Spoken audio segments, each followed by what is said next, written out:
And welcome to the Tear Sheet Podcast here on the ground in Orlando at the FIS Emerald 2025 conference. I'm here with Chrissy Wagner, SVP of GTM at FIS, and Seamus Smith, EVP and Group President of Automated Finance. Amid ongoing global trade tensions and tariffs, CFOs must adapt their strategies to effectively manage cash flow, liquidity, and payments. In an environment where supplier insolvency risk can change rapidly, hear from these two guests, Chrissy and Seamus, on how advanced technologies are boosting finance teams' ability to manage working capital. They'll unpack how digitization is revolutionizing financial processes, enabling data-driven decision-making. Welcome to the Tear Sheet Podcast, guys. Thank you for having us. That's great to be here, Zach. I'd love for you guys to introduce yourself, maybe like 1 minute about what you do and your responsibilities at FIS. Chris, you want to go first? Absolutely. So I lead go-to-market for automated finance. We really focus on enabling our products into market with sales enablement, commercialization, understanding our customers' needs and what adoption looks like for them. But I've spent my entire career in B2B payments, really focused on all the things that are necessary to effectively run the office of the CFO. Awesome. Great stuff, Zach. Yeah, I'm president of what we call automated finance, and that's our suite of solutions that drive receivables, software applications for business, payables solutions, biller management solutions, and account analysis and pricing and billing solutions. So a suite of services that really serve the office of the CFO. Amazing. And we're going to kick the conversation off with a really important, very deep question. Who's your favorite Disney character and why? We're here in Orlando. Well, if the why is very important. Disney includes Star Wars, then it would probably be Obi-Wan Kenobi. And why? Why? Because I always want to be a Jedi Knight when I grow up. So maybe you're a Jedi Knight of finance. Possibly. I'm working on it. Okay, great. Chrissy, how about you? I'm going to go with Tiana. Okay. From Princess and the Frog, because she is courageous, industrious, and she fights for her dreams. That is a great answer. Yeah. Thank you. So let's start out talking about what are the top pain points you're hearing from CFOs and what's keeping them up at night? Yeah, look, recently we published some surveys with Oxford Economics, and actually the number one pain point for CEOs and CFOs is cybersecurity. For obvious reasons, I think. But moving on quite quickly beyond that, the second and third most biggest pain points are inefficient processes in a business and mismatched payments and lack of visibility on money flows, particularly as an organization gets large and really complex. We've seen a lot of organizations get bigger through mergers and acquisitions activity. That brings components of organizations together that don't necessarily talk to each other. Yeah. Exactly right. It just creates complexity. It creates a lack of visibility, and those are things that should frighten any CFO worth their salt. So the good news is, we're working on solutions that can really unmask that complexity, demystify it, provide consolidated views of cash positions, future expected risks in a business, and help businesses really manage their liquidity, their risk, their receivables, and their payables. But there's no question that today's environment is more volatile than it's ever been, and it does place extraordinary pressure on CFOs running businesses. Yeah, and I would add to that, and from the same study, 41% of the respondents to the study indicated that they are not confident that their organizations are agile enough to adopt the new technology, the pace of change. So that's really a huge component here, stress. Right? Yeah. Like technology is constantly changing and evolving, and so if you're the CFO of an organization, really of any size, you're evaluating. Well, is it AI? Is it machine learning? What do I need to automate? What do I need to just run a status quo? And so there's a lot coming at CFOs, and they have to make decisions around where they're going to invest their time and resources and what is the best use, the best ROI for them as they look to automate their back office. Yeah, and I think all of that really, Zach, is leading to a situation where, every good business should be looking into the future, predicting the future with certainty. But actually what's happening, even in very large organizations, is, and we were talking to a panel earlier today about this, the reality is CFOs are having to look much more closer, like week by week, month on month, quarter on quarter. It's a short-termism that's really being forced by the current volatility in the environment, and that creates its own challenges, because clearly businesses do have a medium longer term cycle, but the majority of leadership effort is now being centered on that short term. So that's a big challenge. Yeah. So the world is definitely awash with complexity right now. I'm curious how FIS is helping clients kind of navigate through geopolitical changes. I mean, we don't, as you said, it's week to week. We don't know what's happening in the world.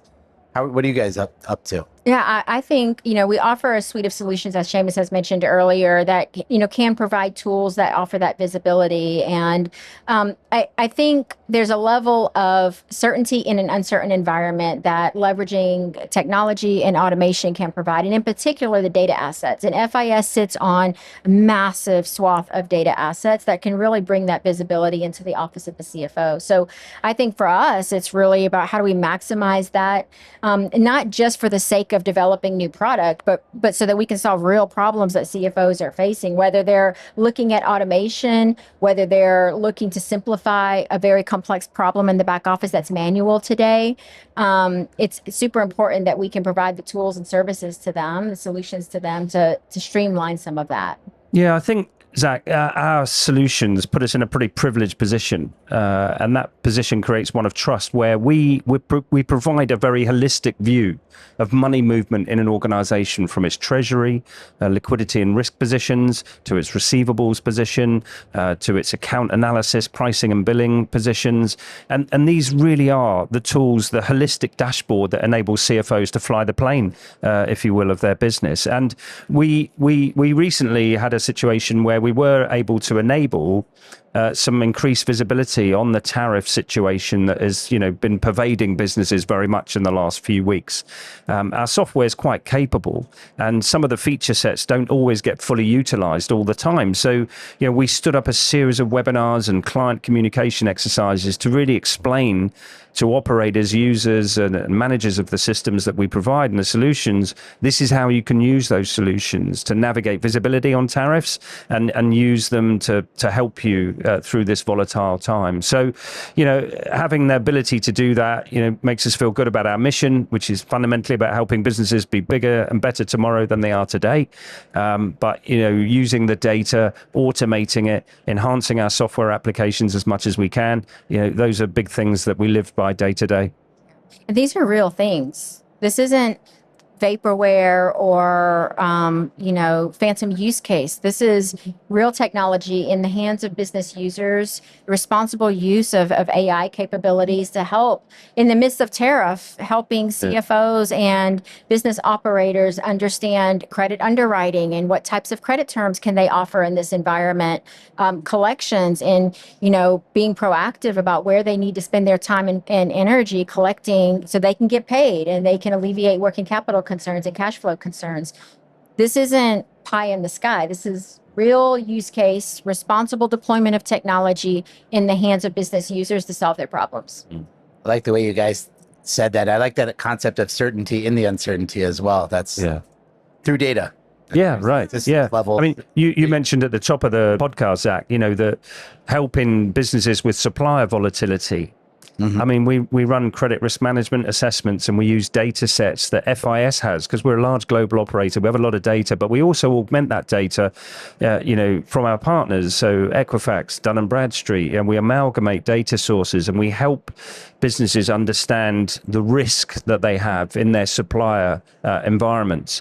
That's really critical when you're managing a business that has a lot of supplier network and a lot of inflows into businesses. And that is a real-time, real life. We're really helping businesses kind of stay well and be well, if you will. And that's really important.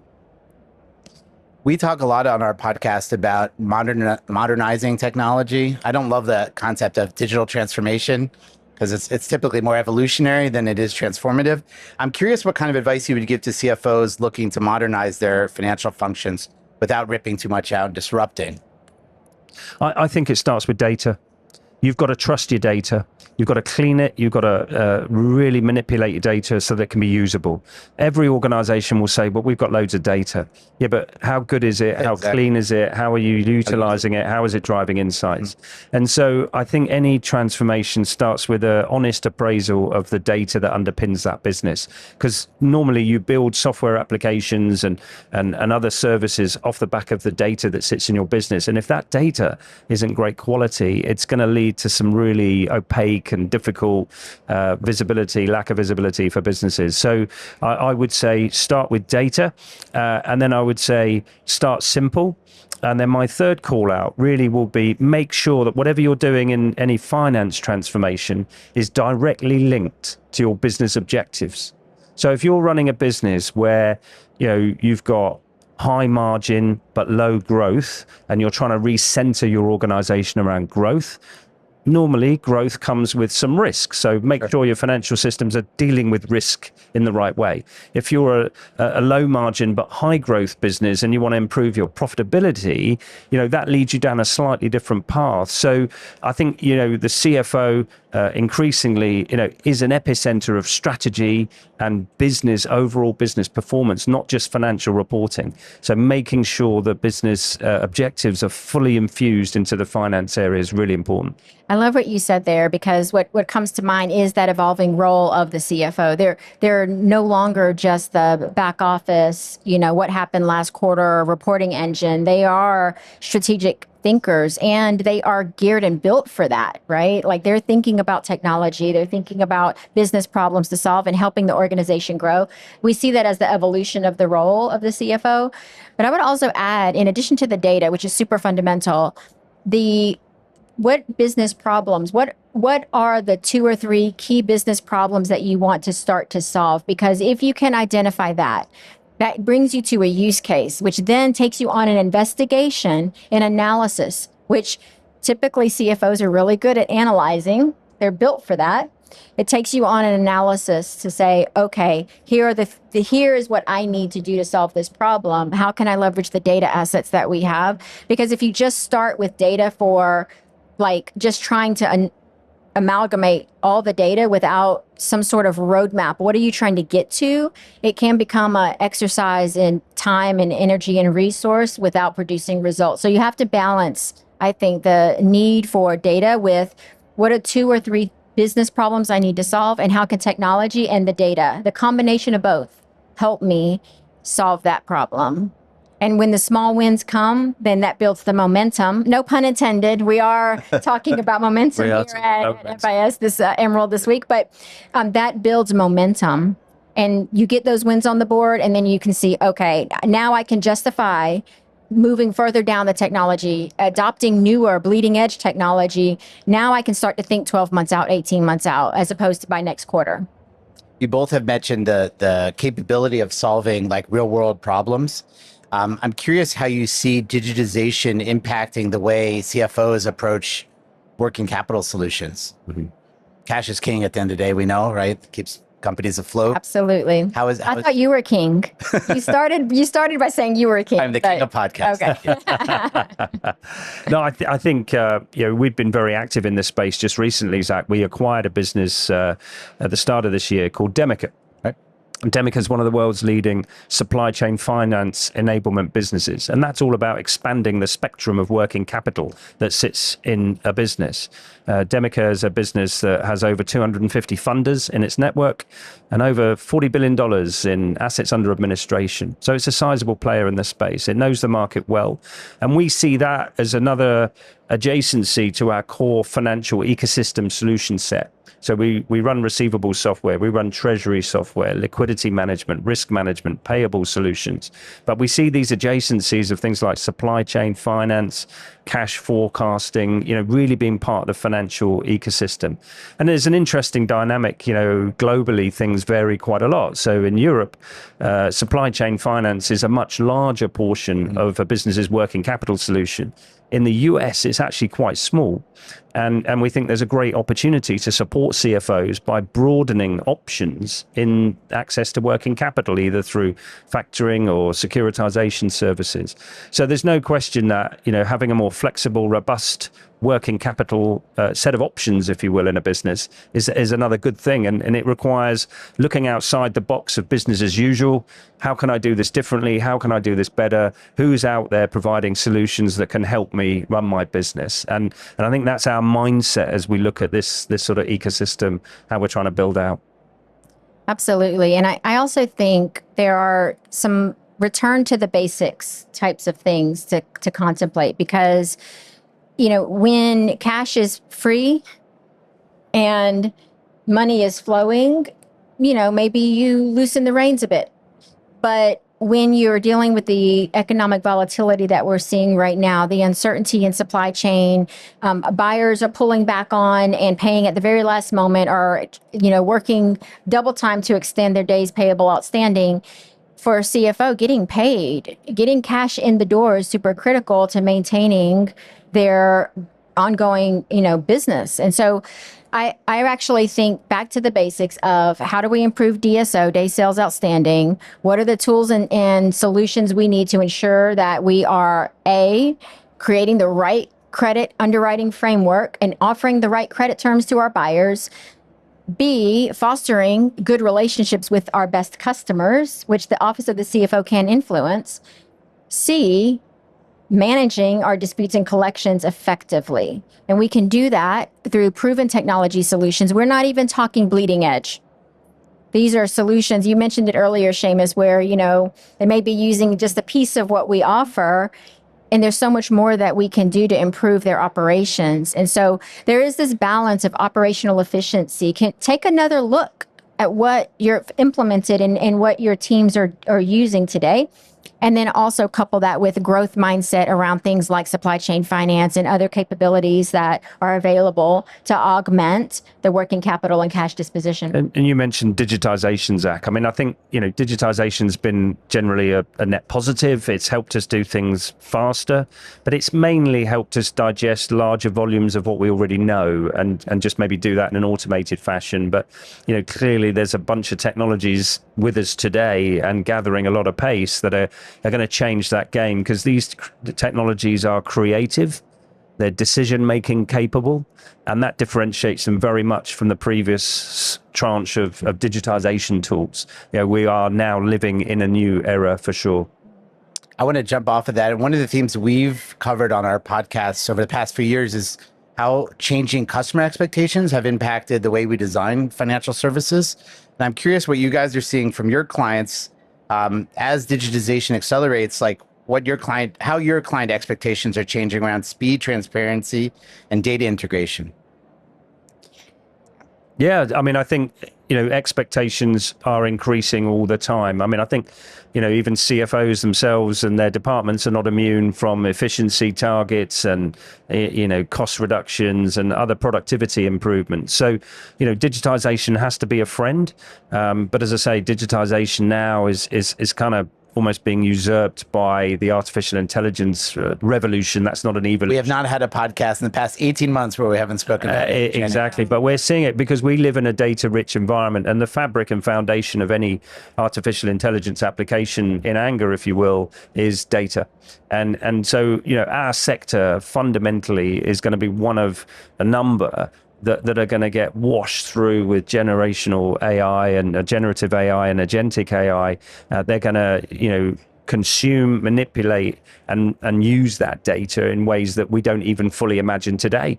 And right now, we have teams that are working through using those AI tools to reimagine some of our products and how they will work in this new environment. So, we'll look back at digitization and say that was great, but the exponential difference that AI is going to bring to the table is just off the chart. I also think too, there's another dimension of this change, right? Like today we've got folks sitting in the seat of the CFO, and they're examining all of these changes happening and trying to navigate that. But there is a new generation. I was talking about this in a panel earlier today. There's a next generation of leaders that are moving through the ranks in our, whether it's in a banking situation or a corporate clients, who for them, personalization, technology first, it's natural. So they won't be faced with the same sort of fear and concerns around what happens if I implement this technology? Am I displacing resources? They are going to look for ways to do what they do better, faster, more effective, and they will want to succeed in the growth angle. So I actually think we're in a funky spot because it's all new and it's changing so fast. but there is another generation coming, and I'm encouraged by that because their willingness to adopt the new technology will be unlike anything we've seen before. Curious, maybe we take a little longer term vision here for the next question. What you see as where the opportunities are over the next 12 to 18 months in terms of innovation within digital finance, particularly in B2B? We've talked a little bit about it. Yeah, we did. Sure. Yeah. I'm most excited about the agentic AI. I've said this at least 3 or 4 times today, and I can't get away from it. But the idea that there's, these phantom agents working on our behalf, right? Not to, again, displace, but to actually take a compelling look at technology mixed with human intelligence and empathy and building solutions for our customers and for their customers. That is just super exciting. Like I think that agentic AI is going to be, we've had revolutionary technology sweep through our industry before, but I'm most excited about the agentic AI journey. Yeah, I mean, I think there's some research we've been doing a lot of work with Microsoft as we start to explore and really weaponize for the benefit of our clients, what these new technologies will bring. And even today, for every dollar spent on AI investments, there's a $3.70 return. And that's only going up and to the right. And so, the time is now, and businesses have got to find a way to get out of their day-to-day and get into the future. I mean, that is point one. Point two is on a more practical level. I still marvel that for all the technological developments that we see in the market here in the United States, check payments, sadly, still predominate. I knew this conversation was going to eventually go there. It's a hobby horse of mine. I've got a bee in my bonnet. If I was wearing a bonnet, there'd be a bee in it. About the amount of check and paper payments that pervade the world's largest economy. As a recent, I've lived in the United States for 2 years now. I'm still staggered at the inefficiencies that creates in this great economy. And not just inefficiencies, but it also opens the doors to fraud, because one of the single biggest sources of fraud sits in checks and antiquated payment systems that are much easier to penetrate than modern electronic payment methods. So in the future, I want to see businesses investing in AI. I want to see less checks, and I want to see less fraud. That's my wish list. We've been for 10 years at least, we've been saying checks are dead, but they're not dead. So we have got to find a way, Seamus. Yeah, we've got to find a way. We got to find it. We're on a mission. We're on a mission, yes. Stickingly very pervasive. Yeah. Well, and we were talking about this earlier too. It is a behavioral thing, and that will evolve over time. But, in the back office, it can be very comfortable. You've got a process. You follow the checklist, paper in, paper out. That dynamic will change, and we will see checks, and they are declining. They are declining, just not as fast as we would like to see. Yeah, I mean, actually, there's ways of reinventing the check itself. I mean, the definition of a check is enshrined in what's called the Universal Commercial Code, which underpins the definitions of commercial payments in the United States. And actually, there's legislative developments in that area that are rewriting what actually is a check.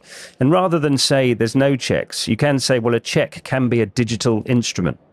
And, there's a number of organizations that have seized on that opportunity. They're incubating new solutions as legislation, I think, in a number of states is starting to come into force.